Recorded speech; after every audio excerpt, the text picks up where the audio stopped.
Buonasera e ben ritrovati con l'informazione flash di New Sicilia, i principali titoli del pomeriggio. In apertura il ponte sullo Stretto, la Procura di Roma ha aperto un'inchiesta per corruzione legata al progetto dell'opera. Al centro degli accertamenti ci sarebbe un ex magistrato della Corte dei Conti e 2 professionisti. Secondo l'ipotesi investigativa sarebbero emersi presunti scambi di informazioni riservate in cambio di possibili incarichi futuri. E il caso ha subito acceso lo scontro politico, le opposizioni chiedono chiarezza e attaccano il governo parlando di ombre su un'opera già molto contestata. Il ministro delle infrastrutture Matteo Salvini difende invece il ponte e ribadisce la volontà di andare avanti.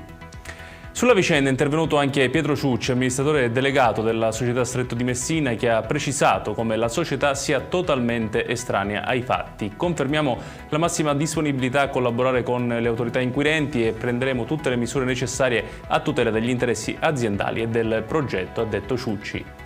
Adesso la politica regionale. Ismaela Lavardera parla agli alleati dopo il risultato dei ballottaggi e ribadisce la sua candidatura alla presidenza della regione siciliana.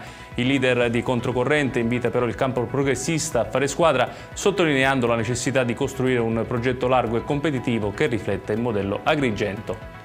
In chiusura la cronaca, 3 catanesi sono stati arrestati perché ritenuti coinvolti in una rapina avvenuta a San Zaccaria nel Ravennate. Secondo la ricostruzione degli investigatori, il gruppo si sarebbe avvalso dell'appoggio di altri soggetti in Emilia-Romagna per mettere a segno il colpo. Gli arrestati, tra i 41 e i 57 anni, hanno tutti precedenti. Ed è tutto per questa edizione, tutti i dettagli su queste notizie li trovate come sempre sul nostro sito www.newsicilia.it. Grazie per averci seguito e buon proseguimento di serata.